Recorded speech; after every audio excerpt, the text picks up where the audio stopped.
All right, good evening, everybody. Matthew Fab here with Western Washington Weather, and welcome to our live stream. We're going to be talking about the atmospheric river that is coming in, this rare summer setup. We'll just leave it right here for now on the satellite imagery. And this is the GOES West satellite, so we're looking at all of the Gulf of Alaska here. You have Alaska right here, BC, Washington, and then Oregon and California. And this is our system right here. It is elongated across most of the Pacific here, across the Gulf of Alaska, and it is moving toward Western Washington as we speak. If we look here at the radar, you can see that some showers are starting to move into Western Washington already.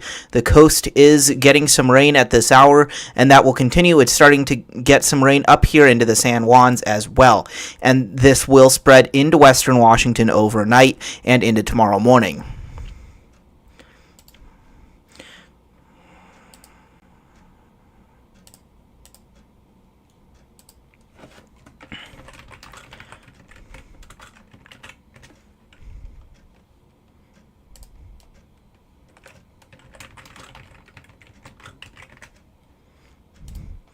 So let's get started in this forecast. So, taking a look at the actual forecast here, the European model is really what I've been watching here to see the precipitable water, and that is the amount of water vapor in the atmosphere.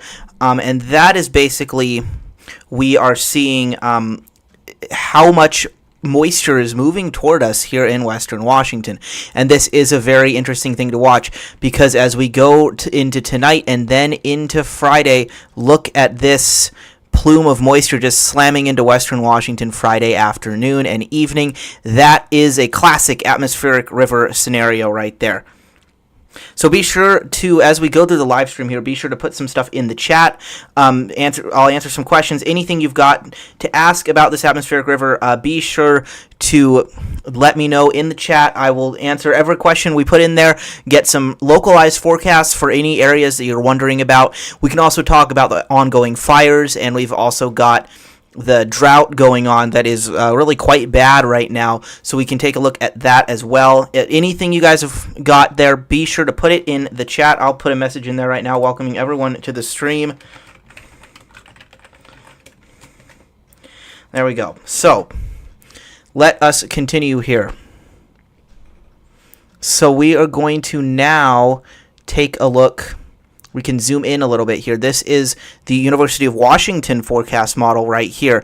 And this is kind of showing a little bit closer. You have Vancouver Island is right here, and then Washington, Oregon, and California. And this is showing that plume of moisture again. And this is as we go into Friday morning and then into the afternoon here. You can see how that really strong plume of moisture there just slams right into Western Washington. And this is just the beginning of it here as we go into Friday afternoon. And then as we go into Friday evening, it aligns perfectly to just have that moisture slam right up into Western Washington, into the Puget Sound area, in toward Vancouver, BC, the Olympics. And you can see how it does bring that potential for that Olympic rain shadow. So I guess that's what we're all wondering, is how much our rain totals are going to be. So we can start here by looking at the European model. So as we go into tonight, you see that those rain totals have already started to accumulate there on the coast, and we can kind of verify this in real time if we look at some observations right now. So let's do that here as we go through the stream. We'll continue to update these observations. And here, so let's go and take a look at precipitation, and we'll look at the last hour. We can do actually the last 6 hours there. And here we go. So we have about what we are expecting versus this forecast model right here, just under 0.2 of an inch of rain. And that is showing, again, as what we're seeing in this radar, that the rain is starting to move on shore. Now, as we go through tonight, that rain starts to accumulate in the Puget Sound area around 10 to 11 p.m.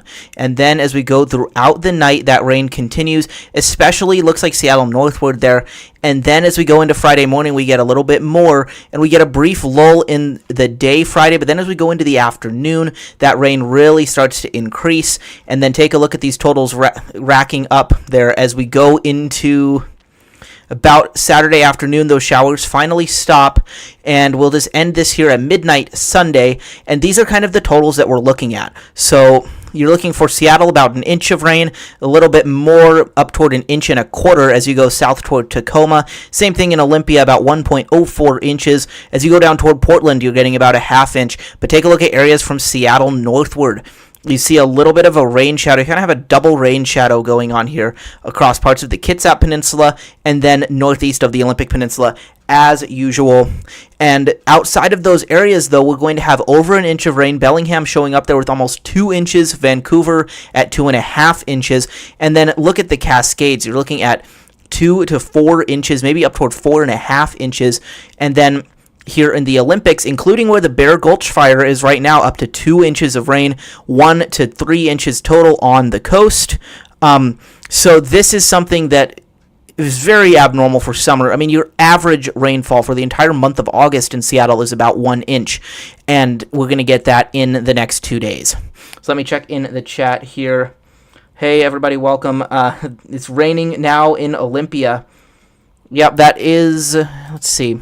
Yep, the radar is showing that for sure. So it's starting to get some light rain there into Olympia. And we can now compare this to, this is the National Blend of Models. This is a slightly different forecast. It's higher resolution. It is run by the National Weather Service, and it's basically all of these different forecasts put together into an average, and then it spits out this forecast, which is basically one of the most accurate ones we get, because you're really getting at this average of all these different forecasts, and you don't have to go hopping between forecast models to find this average here. So this is showing very similar amounts, a little bit less actually than its previous run. So if we go drag this out a little bit more toward the end of this precipitation, and you can see it's showing a little bit less for areas from Seattle up toward Victoria, BC, just under a quarter inch for some areas near the Olympic Peninsula there. But as you go south or north of Seattle there, Everett up toward an inch and a half or so up near Bellingham, and then from Seattle southward you're looking at 3/4 of an inch to an inch and a quarter, and same thing there as you go south toward Portland. So there are a little bit of some minute differences here in terms of precipitation totals, but what is most likely is that everywhere along Puget Sound's eastern shoreline there is going to get between 3/4 of an inch and 1.5 inches of rain, which is pretty high for the month of August.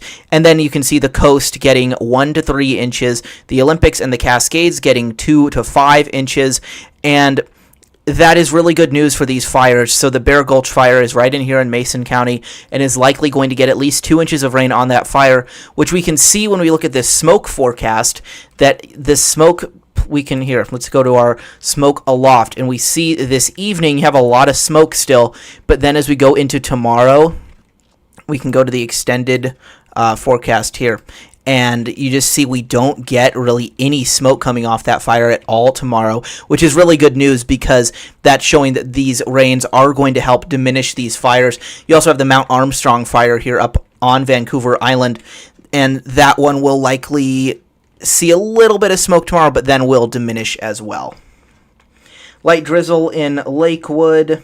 Thank you all very much for joining here in the chat. That rain is starting to move into the metro area here. Not all that much right now, but that will continue as we go over the next few hours. And we can actually look at simulated radar here if you guys want to. So here is the high resolution rapid refresh model. So this is showing radar here about 8 p.m. and it's actually not picking up much of the rain that's coming in right now.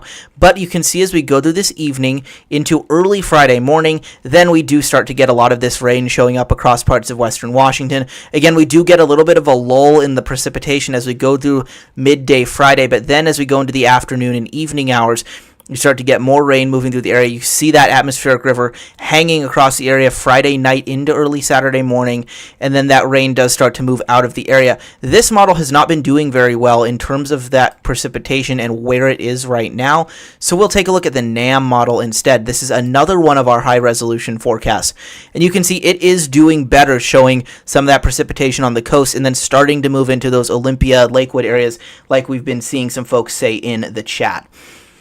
So here as we go through tonight, you can see the NAM model shows areas of rain, especially from Olympia northward, and then a little bit of a lull as we go through Friday morning and into midday Friday. You can see we're actually mostly dry for a time around noon Friday there, and then the atmospheric river comes back in, and you get rain totals accumulating quite a bit as we go into Friday night, and those showers continue at times into early Saturday morning, and then more showers potentially through the day Saturday before diminishing as we go into early Sunday. And precipitation totals here on the NAM model showing 3/4 of an inch to an inch for areas from Seattle to Tacoma. Some of that rain shadowing there from Seattle northward toward Whidbey Island and then up toward the San Juans. And then areas from Seattle north getting between 3/4 of an inch and 1 inch. A little bit less there on the NAM model than some of the others.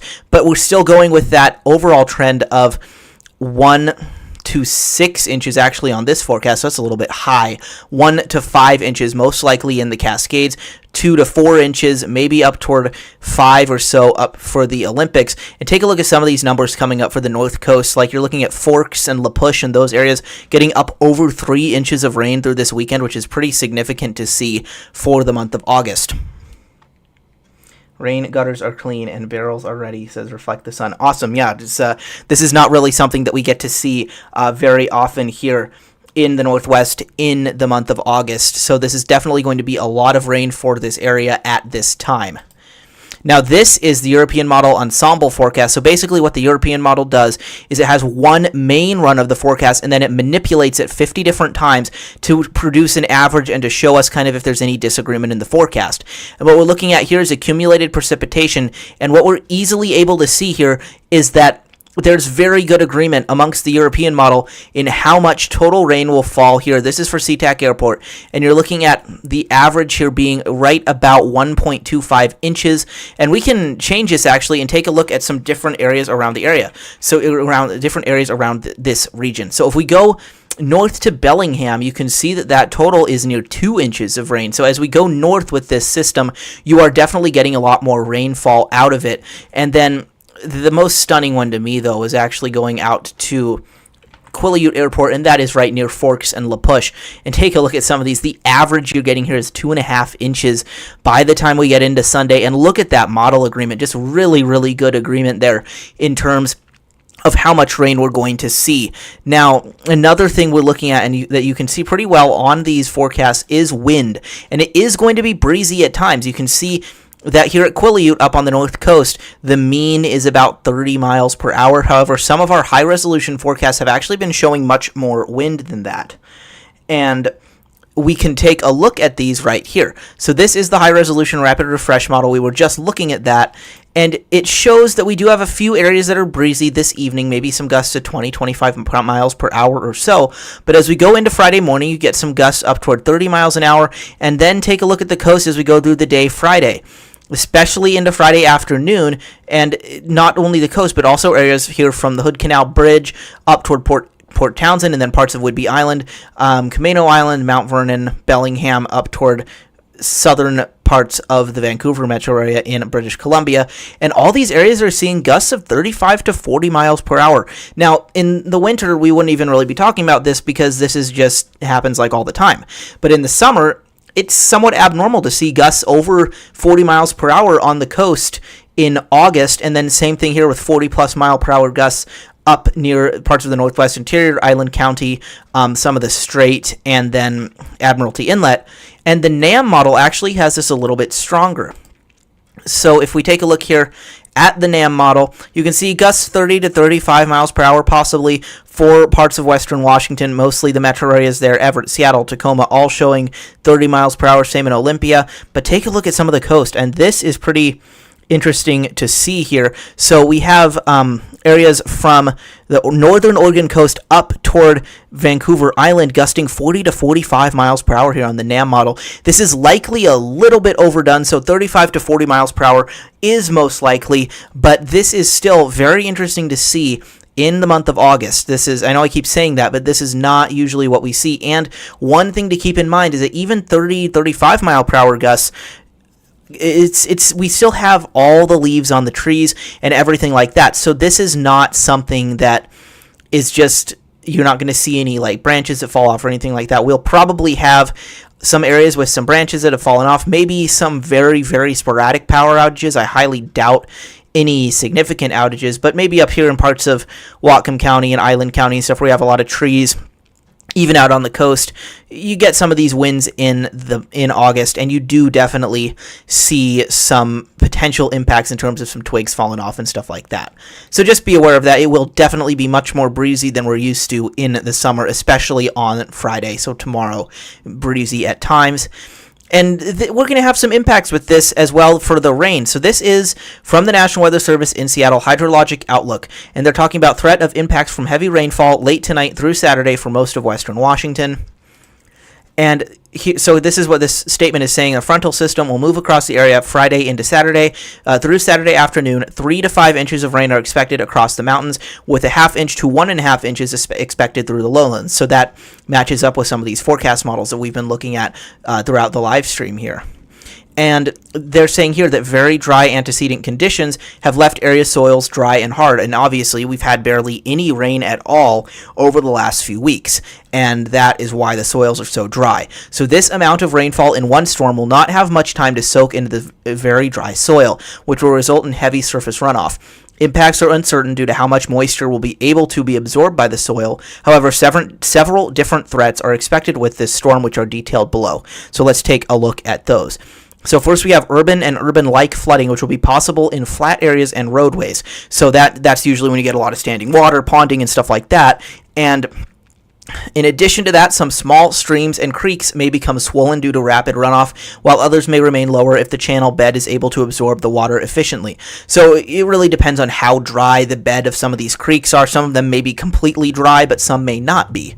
Meanwhile, rivers will not flood, but will undergo some rapid rises to unusually high levels for this time of year, some of which may reach daily record crests. So really, these rivers are not going to look above normal or anything like that for in terms of like the whole year, but in terms of summer, these rivers are going to be quite high. So this may pose a threat to those engaged in recreational activities in and along the river channels. Additionally, burn scars will have the potential to undergo impacts, but the probability is low. If there were any impacts on burn scars, the impacts may include flash flooding, debris flows, rock falls, and other falling debris, but we don't really have any burn scars to worry about near populated areas. And then finally, those engaging in recreational activities in the mountains may face challenges where high water may make forest roads and trails difficult to traverse. So you get all this rain up in the mountains. I mean, you're talking 4+ inches of rain in some cases, which is just a ton for this time of year. And that is definitely going to bring some problems to some of these trails and stuff way out in the middle of who knows where. And so it's not necessarily a great weekend to be out in the backcountry because you never really know what's going to be happening out on some of those trails. Now, another thing we can take a look at here, this is from the University of California, San Diego Center for Western Weather and Water Extremes, and this is the atmospheric river scale forecast. So this is basically something that was developed by this university here and shows 5 different categories of an atmospheric river, and this just kind of helps meteorologists to see how strong and long-lasting these atmospheric rivers are going to be. So this here we're looking at, and we can open it and enlarge it here a bit. So this is the maximum forecast atmospheric river scale for the upcoming week, and this is from the European model. And you can see here that we actually have along the Washington coast a atmospheric river category 3 here coming up, and then the Oregon coast getting a category 2. Now, this is definitely not something we see at this time of year. Usually we start to get this more into November and stuff like that, but this is showing that it is actually an atmospheric river. And while it is not a Pineapple Express type situation, where you have that moisture coming out of Hawaii, we can look back at that in a moment, this is still an atmospheric river. And if we scroll down here, I picked out a point near Astoria, and here we're looking at just how long it may last. These lines you're seeing are the moisture values in the atmosphere, and it is quite high. And then on this matrix, on the left side here, on our y-axis, we have the categories in terms of it not being an atmospheric river: weak, moderate, strong, extreme, and exceptional. And then the duration here on our x-axis on the bottom. And this event, which is event B right here, is in the strong category and then has duration of between 24 and 48 hours. and that is why we're getting that atmospheric river category 3. Now, however, you can also see that this is not a particularly strong atmospheric river, because if we go into the foothills of the Cascades, you can see we get down to category 1 to category 2. Still significant for this time of year, but not all that strong. And then if you go inland even more, you don't really get anything at all. So it's pretty interesting to see how this is shaping up, how it is basically something like our winter pattern, just not in winter. Let me check in the chat here. I feel like Washington gets less rain than any other state in the summer the last few years. We've not been getting very much rain in the summer for a few years. That is correct. And actually, an interesting way to look at this. This is kind of a sad graphic to see, but this is percent of average precipitation from May 16th of 2025 to the current time. This actually ends yesterday, August 13th. So what we're looking at here is just these really sad totals that we have only gotten here in most of the Seattle metro area, 25 to 50% of average precipitation over the last 3 months. And if you look at the entire state, you only have this super, super tiny area up here in Pend Oreille County in eastern Washington, and a very small portion of the San Juans that have even gotten new 100% of average, which is just our baseline. So the entire state is just doing really bad in terms of precipitation right now.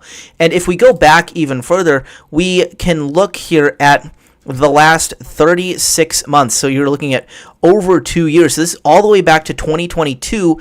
And since 2022, we've only gotten 70 to 80% of average rainfall. And we have had some wet periods in there, but it clearly has not been enough to overcome some of these dry summers. And if we look at the drought monitor here, this is something I do mention in my videos. If you watch some of my daily videos, you know that I mention this occasionally. And this is also not good to see. You can see it very clearly here that the entire state of Washington is under some category of drought.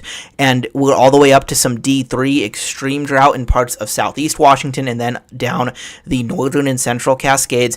But then take a look at this D2 severe drought that not only covers some populated areas in eastern Washington, including Ellensburg and Yakima, and then out toward Spokane there, but it also includes the northern coast of Washington, which is the state's wettest area, which is pretty sad to see, and then basically the entire Puget Sound from Whidbey Island and Skagit County all the way down through the Seattle metro area, and then parts of western Washington all the way down toward the Oregon border. So overall, if we scroll down here on this page, we can see that the amount of the state between abnormally dry and extreme drought is 100%, and then between that moderate drought and extreme drought, 96% of the state is under that designation, which is not a good thing to see. And then the estimated population in drought areas, 6.5 million, and that is very near basically all of Washington's population, excluding these areas in the yellow.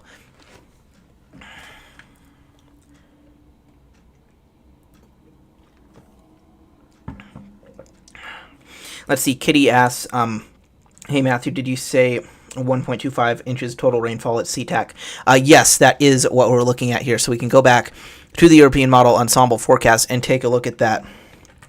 And if we look at our totals, you can see 1.2 inches is about that. Very good. We got very good agreement on 1.2 inches for SeaTac Airport. And looking around the metro area a little bit, we can see some of the areas where we have differences. So this is Whidbey Island, and of course, traditionally in the rain shadow, and you can see how some of these forecasts have a little bit less agreement on how much rain they actually get. But meanwhile, if you go a little bit south down to Olympia, those totals are a little bit different as well. They're not as high because you're getting a little bit further south, but there is more agreement in terms of it being around 1 inch. Now, if we go out to the coast, for example, let's take a look at Hoquiam. There you're getting really good agreement on totals over 1.5 inches, but not as high as we were seeing on the northern coast earlier. And then additionally, we can take a look at, then this one's just going to be pretty interesting. So this is Stampede Pass in the Cascades. Not all that much because it's just on the east side of the Cascades. But we can scroll through some of Washington's some of these sites that it allows us to look at here. So if we go up to Stevens Pass here, you can see over 1 inch likely, and then some of these different places, Washington Pass in the North Cascades, not all that much up there because again it's a little bit further east. Now if we go to the Mount Baker ski area, There you're looking at some huge totals once you get over to that western slope a little bit. And this is showing there for Mount Baker up toward 2.5 to 2.75 of an inch for some of those totals.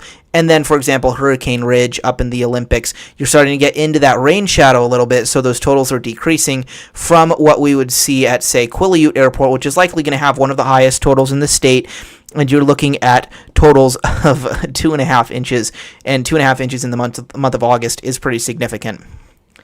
Let's see. Mark says, "Hey, from downtown Tacoma, do you think this atmospheric river will have much impact on the Bear Gulch fire?" Absolutely, this will have a huge impact on the Bear Gulch fire, and we can look at that some. So even today, the Bear Gulch fire did not have much activity. So this is a look at the current footprint of the fire. It's burned at last update 8,257 acres, increased 2,000 acres just this week, which is pretty sobering to see. These orange dots that we have on here are heat signatures that are picked up by satellites like the GOES satellite that we were looking at earlier in the video. And basically this allows us to see allows us to see the areas that the fire is burning most intensely. Now, a couple of days ago, this entire northwest side of the fire there was covered in those heat signatures. And today you can see there was not very much activity. There was predicted to be a pretty big plume of smoke off the fire pointing to the northeast this afternoon, but that didn't really occur. And that is good news because then we're not getting all that smoke moving into the area. However, there was some lower level smoke that we're actually still seeing some impacts from right now. So if you are watching from up near parts of Bellingham and Linden and stuff like that, even across parts of Vancouver, BC right there, we do have some elevated air quality as some of that smoke from the Bear Gulch fire blew out of the area, and you can see a little bit of that impacting parts of eastern Washington as well. And then up in parts of the Strait of Georgia here near the Mount Underwood fire there, we do have some really elevated air quality up in some parts of British Columbia there, but then again that will also diminish. So if we take a look at predicted smoke activity as these rains come in, so you can see where you had some of this smoke coming off the Bear Gulch fire this evening, but then look at tomorrow. We're going 8 a.m., 11 a.m., 3 p.m., and there's almost no smoke coming off at all, even aloft. So that is really good to see. That is basically showing that the Bear Gulch fire is going to be substantially knocked down by this precipitation. How much it's knocked down in total, we don't really know, but it is likely going to calm it down for at least a few days. And if we look here at some of these forecasts, the National Blend of Models shows over 2 inches of rain along the site of the Bear Gulch fire, which is really, really, really good to see. So I'm very glad to see that, and I'm hoping that that will help alleviate some of those smoke impacts and smoky days that we've been having here over the last few days and most of this week, really. So that's we have overall good news on the Bear Gulch fire front, but we'll have to see because it's going to be pretty dry again after this system moves through, and then we may just kind of have to watch to see if this really knocks down any of the fire in the understory or if that kind of remains and eventually flares back up again, because that's also very possible.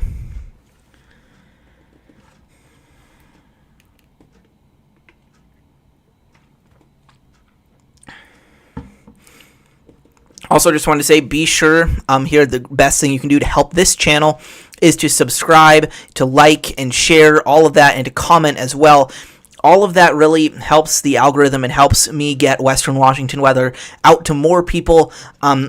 Today's actually the 1-year anniversary of the Western Washington Weather Facebook group, which is a really cool place to be because then you get a lot of longer form updates and engagement and stuff like that, and you get to talk with other people in the community about what we're all seeing as we go through these different weather events and stuff like that. So that is a really cool place to be.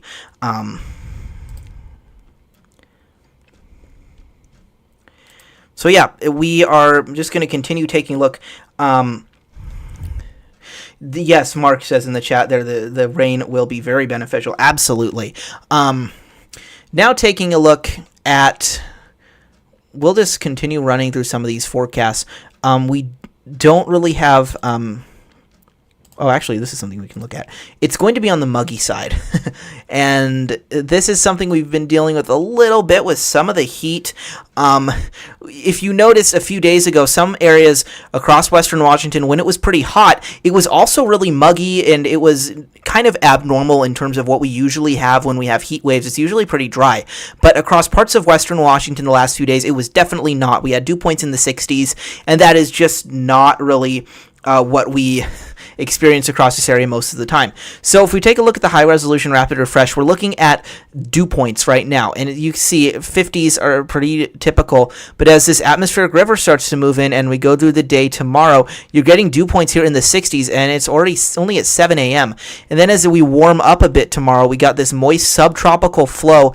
And as we go into tomorrow night, just look at how muggy it is. You have dew points in the mid-60s across most of western Washington. And that is very interesting to see, because that's really showing how, if we go back here, that the air that we are having is being pulled first up north and then out of the subtropics. And that is why you have these really high values of integrated vapor transport. And that is what is causing the atmospheric river, and then in addition, that is where you get this muggy air coming into the area, even going into eastern Washington, where you're getting those dew points up into the upper 50s. So you see, as we go through Friday into Saturday, in early Saturday morning, you see kind of where the atmospheric river is as some of this more moist air pushes into eastern Washington. You have dew points in the mid 60s across eastern Washington as well. And then it kind of pushes out of the area, but the dew points may remain a little bit elevated because we're going to have a lot of moisture evaporating too. So it's just very interesting to see how that all works as the atmospheric river moves through. You can even see it when we speed up the animation. You see kind of the current of the atmospheric river pushing through the area, and that is pretty cool to see. So yes, it will be on the muggy side, but the temperatures themselves are not going to be all that warm. So we can do a apparent temperature to kind of see how warm it will feel. You can see when we have those dew points up in the mid-60s, the temperatures themselves are also in the mid-60s. So while 66 degrees is pretty warm for 10 p.m. on a August night, especially when it's cloudy, it will be raining, so it won't be all that uncomfortable. It'll probably actually feel quite nice outside. So yeah, that is pretty interesting to watch. So be sure also, if you guys have any questions put them in the chat. I'll try to answer as many questions as I can, because that is the best way for you guys to be able to figure out things you want to ask and all that, and I'm able to just look at pinpoint areas. In the past, we've looked at, in some windstorms, we've just gone for like an hour or so looking at tiny little areas across western Washington and looking at what wind gusts we're going to see. And we can do that with rain totals too. We can look at some weather history and take a look at how much rain we typically get in August. In fact, I will do that right now, because that's kind of an interesting way to put this event into perspective. So this is looking at SeaTac Airport, and you're looking at your records are right here. Observed precipitation about 0.16 inches, and it actually doesn't really show us here our total. It shows normal precipitation is for some reason grayed out. So that is an interesting thing to see. We can go over to the Seattle Forecast Office. They don't even record precipitation anymore. I did not know that, so that is somewhat useful. But going over to, say, Quileute right here, where you're looking at that 3.5 inch total for this atmospheric river, you can see that their records for one-day precipitation out there are in the 4-inch range in the month of August, which is pretty crazy to see. But some daily records are definitely possible, and you're looking at daily records only in about 1 inch or so, and they're definitely going to get more than that. So that is pretty interesting to see as well. So let me catch up on the chat here. Thank you guys for your congratulations on 1 year of the Facebook group. Love looking at rain in Washington while I'm on the opposite side of the world. Yeah, it's fun how weather connects us all. Reflect the Sun says, for every 1 degree increase in temperatures, we get 7% more H2O. In my lifetime, we have 10% more water in the atmosphere. It is really interesting how all of that is connected. So here, is there a chance of exceeding the projected rain total? So much flooding in the United States lately. Yeah, that's a big thing. There has been a ton of flooding across different parts of the area, and not just across the United States, but really across parts of the world recently too. So here are those totals on the national blend of models. And yes, there is a chance we could get higher than these totals. And the way that that would happen is if the atmospheric river kind of moves a little bit slower, hangs up across some areas a little bit more, especially if it kind of gets stalled anywhere kind of south of the Olympics and you start pumping all this rain straight up into western Washington, right up into the Puget Sound area. That is when you get those higher rain totals. But with this system, we're also a little bit limited just by the fact that it is kind of progressive and it's moving out of the area pretty quickly. We're not looking at one of these events that we get in winter sometimes where you're looking at like a 2-day, 3-day atmospheric river where you're getting over 3 inches in the lowlands or something like that. I personally hope we do get some of those events later this year because we're really going to need it to recover from our drought. But with this event, it looks like 1 to 1.5 inches is most likely for most of the region, and some areas will get a little bit less than that, especially as you get further south, especially in Oregon. So these are, we have pretty good agreement basically amongst some different forecasts. So if we compare to the NAM, this one doesn't always like to compare here, but we can compare the European model to the lead American model here, the GFS, and you see that while the GFS here on the right has some lower resolution, the forecast model agreement is there. And you're getting a couple areas of enhanced precipitation across the Seattle metro area and the Puget Sound area at large. And those two areas that get enhanced rain are basically from Everett northward into Canada and then from Seattle southward toward Olympia. And you can see both of those enhanced areas showing up on the European model in higher resolution and then in the GFS model on lower resolution. So, and this is something we kind of see in most atmospheric rivers. This is quite typical, where you do get a few areas across the region that get a few tenths of an inch to maybe even an inch or so more rain than some other areas. So we'll see how that kind of plays out with this system too. We won't really get to see some of that enhanced rainfall until we get to Friday afternoon and evening as the atmospheric river itself kind of moves slowly over western Washington. So we can also take a look at the progression of things right now. That rain is going along the coast already. You're getting some rain in the San Juans, parts of Bellingham, the northwest interior, and then we did get some reports in our chat earlier about some rain down in Olympia as well. And you can see that here on our observations, that the rain is starting on the coast already. You're even getting a total of 1/100th of an inch already in Olympia. So that is kind of showing you where the rain is and where it's going. And yeah, so it's definitely something to watch. In terms of August rainfall, Seattle will likely get some daily records as well. So if we go to CTAC here and we look at our next couple days, so we may... Actually, these records are a little bit on the high side, so we actually are hitting this at two of the most, or some of the rainiest days of the year, or of August in history here for Seattle. And this is the one record that maybe we'll be able to break it. For Saturday there, the record is 0.41 inches. I doubt we're going to get enough to break the Friday record of 1.2 inches set in 1950. But it's always interesting to kind of look back at history and see that there have definitely been rainy days in August, but as you notice, we haven't really set any of these records very recently. We had 0.38 inches in 2019 on August 10th, but that's the most recent record. You see these 2 days here in 2015, August 29th and 30th, and that was that summer windstorm that happened back in August 2015, a really fun event there. So daily records not really going to be broken with this event, but we are definitely going to get some big amounts of rain. We can also look at the rivers, and I know it seems kind of silly to do that in summer, but it's interesting to see how the rivers are quite low right now, and they are going to rise quite a bit. So you can see we're looking at the Skokomish River near Potlatch right now. This is one of the most frequently flooding rivers in western Washington, and it's going to rise about 2 feet within 1 day here as the atmospheric river moves through, and similar rises are reflected on other rivers across the area, and we can see that if we go out toward La Push there, where you're getting a lot of rain into the area, you're getting a rise of about just about a foot there. And this is not very noticeable, but it shows how even in the summer months, you can get the rivers to rise, and you can get things to change here. If we go to Snoqualmie, at Snoqualmie Falls here, a very popular place, of course, in the summertime. And you can see right now we're at that stage of 2.4 feet. You get up to 6.5 feet. So you're getting about a 4-foot rise on the Snoqualmie River. So that's pretty interesting to see, because considering you don't usually get a rise that big in the middle of the summer.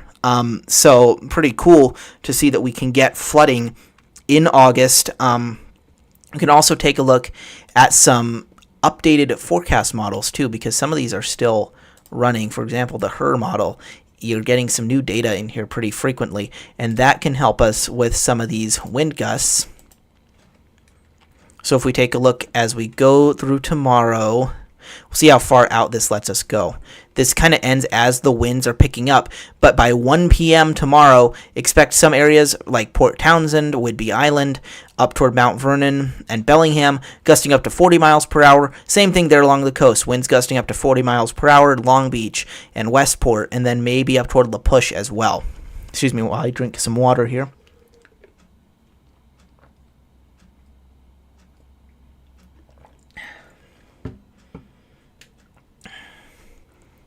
So yeah, be sure again to put some questions in the chat so I can get to some like rain totals for your area, wind gusts even. This is just not always the weather we see in the summer, and it's fun to talk about it for sure.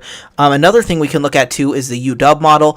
The UW runs a very high resolution forecast that is the highest resolution forecast we have, and that can also show us some accumulated precipitation totals here. So this is a really good tool actually for some of our local precipitation events, because it allows us to see some of these terrain features here in very good resolution. That's actually a little bit smaller. So here, if we zoom in a little bit, we can see the legend here is on the right, and then you have these different areas of enhanced rainfall. So you're looking at areas from Seattle southward to Olympia, and you're getting that 1 to 1.25 inches kind of that I've been talking about. Everett northward, especially along I-5 and then some points east, you're getting totals of 1 to 2 inches. And then along the coast, especially here at the northern Olympic Peninsula and then parts of the central coast too, you're looking at potentially 3 to 5 inches, even up into the Olympic Mountains here. 3 to 5 inches is pretty crazy. And then you've got the Cascades, those higher peaks. Basically what happens is an atmospheric river moves into a region. It has very shallow moisture, so as it hits the mountains, it basically gets wrung out as if you're like wringing out a sponge or something. And that's basically what the mountains do. As it pushes up against the mountains, all the moisture gets wrung out of it, and that's why you have this rain shadow here across parts of the Olympic Peninsula, and then this rain shadow across eastern Washington, while on the windward slopes, you have these really high rain totals. So portions of the mountains could get over 5 inches of rain, even in some very, very localized areas. They may not have weather stations up there, but they could get over 5 inches of rain. And then again, worth noting, the Bear Gulch fire is right here in Mason County, and that area is going to see anywhere from 2 to 3 inches of rain, which is very good news. The big question now is, will that be enough to put out some of the understory fire that has been burning intensely even in our last round of precipitation? Hello, everybody. Thank you for joining the chat. Thank you for tuning in. It's great to be able to talk about some weather. It's great to celebrate the 1-year anniversary of my Facebook group, and the channel has just recently reached 1,300 subscribers and is growing quickly, so it's really good to see that as well. So yeah, again, the UW model, very good source here for the super high resolution look at some of the precipitation. And this is near our averages for August, and it's one thing to get that average. Say the average for Seattle is about an inch for August, which it is. It's interesting to get that average in 2 days, and that's what we're going to do. We're going to have 2 days, and that is going to be all it takes to get near or above the average rainfall for August for most of the area, especially out here on the Olympic Peninsula, where you're looking at over 3 inches of rain in just a couple days in the driest time of the year.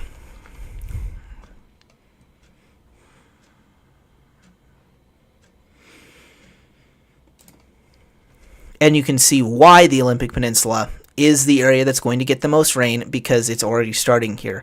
As we go through the night here, it's going to just continue up there. It'll be sporadic at times in the Puget Sound area, but it's also going to cool us down quite nicely after a few pretty hot days. So if we look at air temperatures right now on this forecast, this is actually not forecast, this is our live air temperatures, and we've got upper 50s, low 60s on the coast, and those cool temperatures are spreading inland as well. You see we're still in the upper 60s to low 70s for most of the Puget Sound area, but it's cooling down dramatically, and we do have some winds as well. So you can see Point Robinson there on Vashon Island gusting up to 25 miles per hour. We can look at our maximum gusts through the day today. It was breezy at times. We got some gusts near 30 miles per hour, and even up to the north as well, some breezy winds. Again, not really anything compared to what we're going to get for the coast and northwest interior over the next couple days, but it is finally cooling us down, and it's really going to push out some of that smoke. So speaking of pushing out some of that smoke, we can look at the latest update here from the Bear Gulch fire, and this is directly from the people who are working on the fire. This is through the Watch Duty app. Watch Duty is a really, really great site that shows fires across all the western United States and has all these really, really good updates, evacuations, and everything like that. It really came to prominence during the really tragic LA fires earlier this year, although I had been using it for quite a while before that, and many other weather folks had been too, and it was really cool to see such a good site become so viral and everything during those fires in LA, because Watch Duty really has helped save lives. And so I will actually, I'll put a link here in to the chat for Watch Duty here, so anyone who's curious can take a look at Watch Duty and get all these really good fire updates. So we'll take a look at the update for the Bear Gulch fire. It's 3% contained. It's burned 8,257 acres, and it was started on July 6th. So it's been over a month now, and it's burned just over 8,000 acres there. So the latest update shows, this is kind of what you're able to read here, that there was smoke columns up to 30,000 feet into the atmosphere, basically behaving like thunderstorms. Structure protection has been ongoing, including the use of helicopters as well, and even some drones to map the fire. And they're talking about here that the fire weather, the active fire weather, is expected over the next couple days, and that was yesterday and today. And then we're going to have some cool downs here, which is going to help things out. So Watch Duty is a really great source. And there are a couple, I'm seeing Reflect the Sun, they're actually saying that in the chat, that we are having a few smaller fires here in the South Sound. How much of these are being updated here? So you can see we have this fire in southeast Thurston County right now, actually, that's burned 5 acres, and some areas around this lake have been given a be ready evacuation order as of that would be 2 hours ago here. And then we have the Buck Ridge fire, which is likely going to be out here within the next few hours because it's only burned 3/4 of an acre, and there's already rain falling in that area. So again, but Watch Duty is really good for this because it really just shows you where some of these fires are. We're going to hopefully make some really good progress on these fires here in the North Cascades, including this one here, the Pomass fire, which has been burning since June. And it's just in an area that, like, the fire literally cannot really be fought that much. And it hasn't been growing much, but this could really be the nail in the coffin for that fire, which would be good to see. And you can see we do have some around Spokane there, and even down here, this one, the Central Ferry fire in eastern Washington, burned 6,600 acres and was started by a car fire that resulted from an accident on one of these highways out near Pullman. And even these should hopefully get some relief from the atmospheric river moving through the area. So that's all very good news on the fires side of things. And this may enable us to have no significant fires going into September and stuff like that, which would be very good, although it's definitely still possible to get more fires, which is why we have to remain vigilant at all times with fires and stuff like that. So if we go back here and take a look at our satellite imagery, just kind of, this is where I started the live stream, so it's nice to go back here and take a look at it and kind of just show folks what is going on here. So this is the system right here. All these clouds off the coast, these are showing our system and how it moves in. And basically what is happening is that you have this atmospheric river. It's all this stuff coming in behind these clouds here, and it's not our typical like Pineapple Express, which comes at this angle out of the south here.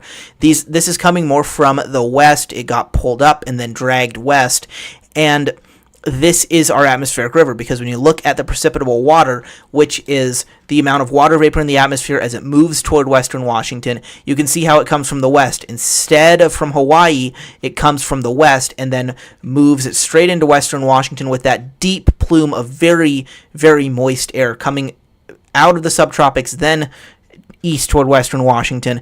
And you can see as we go into the day Friday and then into Friday afternoon, you get that strongest moisture moving through western Washington, atmospheric river right there, and then it starts to push out of the area.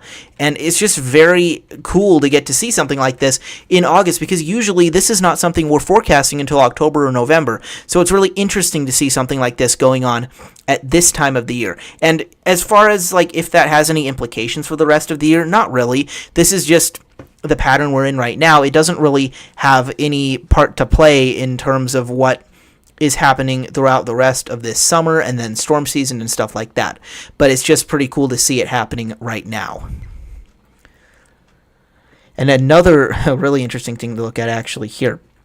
This is the percentage of normal water vapor in the atmosphere that we have. This is actually what's on the thumbnail of the video here. And if we look at the Pacific Northwest, you can see this is just pretty crazy. So right now, that moist air is starting to move across the area, and these numbers are percent of normal water vapor in the atmosphere at any given moment here as this forecast goes through. So as we go into Friday, you're looking at like 200% of normal water vapor in the atmosphere as the biggest plume of moisture moves into western Washington. As we go into Friday evening here, Friday afternoon evening, you're getting 220, 250% of normal amounts of water vapor in western Washington, which is really interesting. And you see how that spreads across the whole area and then starts to push south and out of the region. So it's just very cool to see the atmospheric river like this. When we zoom all the way out, this really shows you how these atmospheric rivers work, how it's just really a big blob of moisture that gets kind of put into a smaller, more concentrated area and then pushes straight through the area. And then you can see you get drier air behind it as it pushes out. So in terms of that, actually, we can look at our extended forecast. If we go into the 12Z run here, this goes into over the next 2 weeks. And so you see here we have the atmospheric river Friday and Saturday, and then some showers lingering across the area into early Sunday morning. Then showers at times again on Sunday, and then we dry out on Monday, potentially some showers on the coast Monday night, and then some more rain possible across western Washington as we go through the day Tuesday. Then we remain dry on Wednesday, Thursday, Friday, Saturday, and all the way into next week. And then we maybe get some more rain next Sunday. But that's looking extremely far out in the forecast. So bottom line is really next Tuesday is the next chance of rain after this atmospheric river. And that is, of course, what we'll be talking about in my upcoming videos. Not tomorrow's, of course, because we'll be looking at the atmospheric river itself. But after this, we don't get all that much rain. We do get some. We can look at that a different way here in the 24-hour precipitation on these ensembles. So if we go to Seattle here and then go to the longer forecast run, you see the atmospheric river, really good confidence in about an inch of rain in 24 hours. And then there's not very much confidence in much beyond that. And maybe you get a little bit more here as you go out to the end of August, but that's so uncertain at this point that it's not even worth talking about. So then we can kind of see how temperatures behave with this. So we're looking at maximum temperatures, and you see we cool down for a few days here with those highs in the 60s to 70s. And then as we go out over the next couple weeks, we start to warm back up as we go into the end of next week, highs reaching back up toward the 80s. And then it's more uncertain with bigger uncertainty here. You have highs, some of these ensembles showing anywhere from the 60s to the 90s. So it basically shows that confidence really decreases as you go further out here in the forecast. But the atmospheric river and associated systems will cool us down for a few days, for most of this week actually, but we do start to tick those temperatures back up toward 80 in Seattle as we go into the end of this week, and then next week we are a little bit more uncertain. So it's pretty interesting to watch that all play out as well.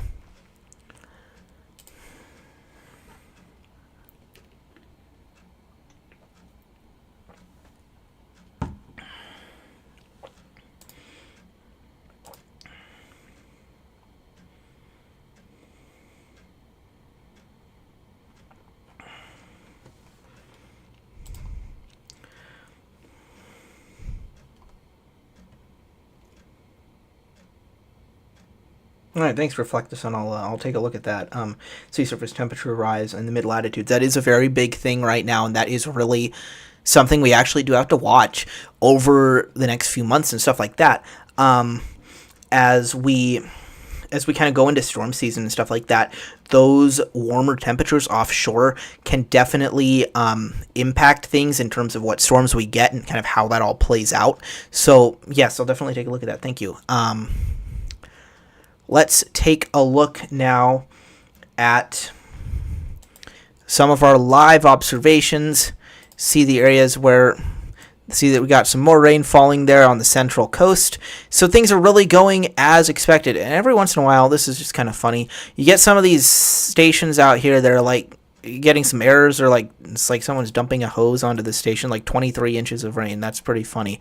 But yeah, you can see over the last 24 hours, this rain is just beginning. We haven't had any rain for quite a while. And again, that is reflected in these graphs. And I could spend all day talking about this kind of stuff, but looking at the last 30 days, just you're about a half inch under your average, but that doesn't really tell you all that much. When you look at it this way in percentages of average, you look at from July 15th to August 15th, you see some areas here that had some thunderstorms and stuff, and you're getting like, oh, it's 300% above average, but that's only over the past month. But you look at the western Washington areas, just nowhere is above average at all, except some areas down there around Portland, but even that, not that much above average.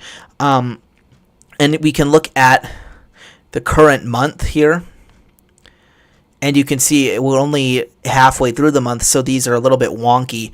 But the average trend here is below average. If we look at this entire year, from the start of the year to now, Western Washington is at a very dismal 50 to 70% of average precipitation.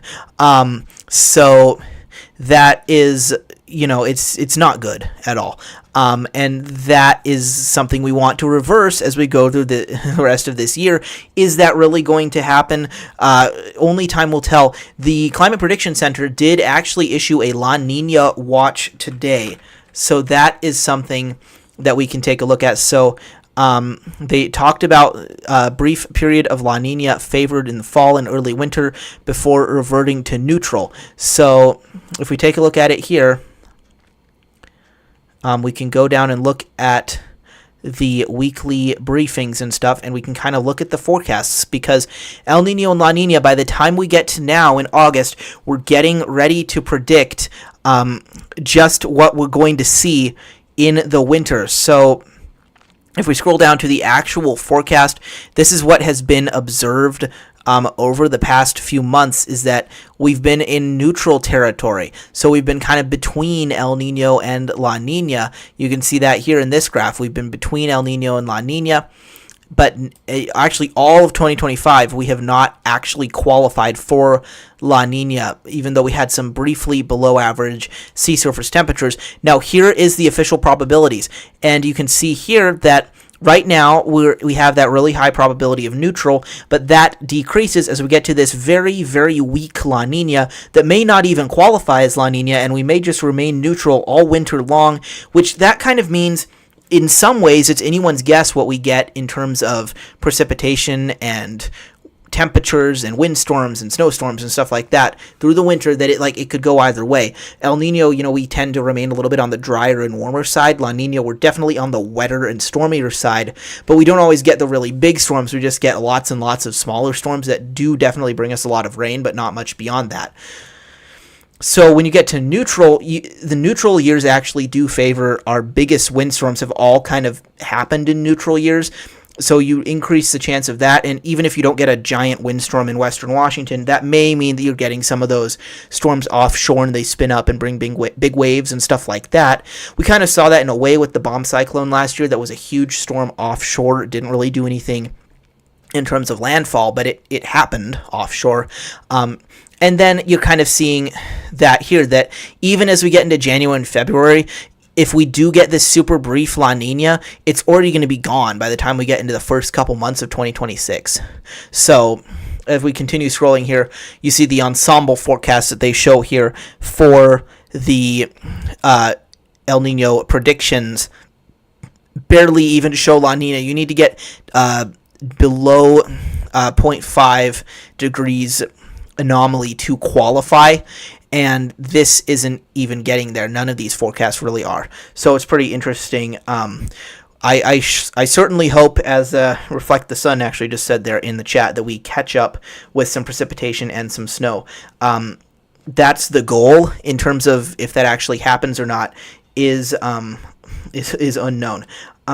Let's see, Mark said, just checked on our balcony. Everything is still dry in downtown Tacoma. Closed up all the canvas on the boat earlier with the incoming rain. Thanks for keeping us posted. Of course, I'm super glad to do these updates, whether it be live streams or longer form updates on Facebook or YouTube videos and all that kind of stuff.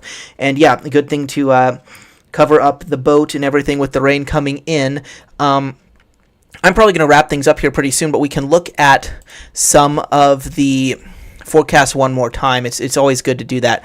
So if we time this out, National Blended Models, we go through midnight tonight. That rain starts a little bit before midnight for most of western Washington. You get rain at times through midnight, and then we get a little bit of a lull during the day Friday, and then that heavier rain moves in as we go into Friday night and into early Saturday morning, and that's when you get the majority of those totals. We may get some urban flooding, small stream flooding, stuff like that, especially in these areas getting enhanced rain, some of the foothills, Cascades, and of course the Olympic Peninsula, the coast, and the Olympic Mountains themselves. This will likely do a number on the Bear Gulch fire and bring down that fire activity quite a bit, which is really good to hear. And then we can look at the European model and compare these totals. Very similar, a little bit more on the European model. Usually this one is actually the closest to being right because it's just the best model in the world that we have, and there's a reason we call it King Euro, showing about an inch for Seattle, over an inch for Tacoma, higher totals from Everett northward, and then again, the coast, the Olympics, the Cascades, getting some really high totals as the atmospheric river kind of wrings things out, and that is really exciting to see that we're going to hopefully start to catch up on some of these rain totals. Maybe we can keep a little bit more of a cooler and cloudier and maybe rainier rhythm going into September until we get those real storms that usually return sometime between mid-September and mid-October. Then taking a look again, wind gusts. This is something you're going to have to watch out for tomorrow. You're getting gusts likely around 40 miles per hour for the coast, really the immediate coastline, and not too far inland beyond like Hoquiam and Raymond and stuff like that. And then from Central Hood Canal northward to Whidbey Island, Admiralty Inlet, Island counties, Snohomish, Skagit, and Whatcom counties, and the San Juans as well, gusting 35 to 40 miles per hour. And then again, gusts 30 to 35 miles per hour in the metro areas themselves. Again, the NAM model had that a little bit stronger, but we're likely going to see stuff like what we're seeing on the HRRR here, 40 miles per hour in Hoquiam and Long Beach and Bellingham and Whidbey Island as well, and then gusts 30 to 35 miles per hour in the lowlands. So in a lot of ways, with highs dropping all the way down into the mid-60s, it will definitely feel like fall with a lot of rain, some kind of muggy conditions, some windy conditions at times, and those rain totals will end up being the majority of our rainfall for August, and by majority I mean like 90% of it. So enjoy it. Enjoy the fall systems. Enjoy that feel of fall here before we get back into some summer weather as we go over the next couple of weeks. And stay tuned, of course, to the channel. Be sure to like and subscribe, especially subscribe. It really, really helps the channel. And comment and share as well. And then be sure to look down in the description of this video, and you have links to my Twitter account, my Blue Sky account, and the Western Washington Weather Facebook group, all of which are great places to stay updated and stay informed. So thank you guys all very much for watching. Thanks for tuning into the stream tonight. Be sure to enjoy all the rain, and then stay tuned for more videos as we go back into some more summer weather next week. And I will talk to you guys all tomorrow morning in my briefing.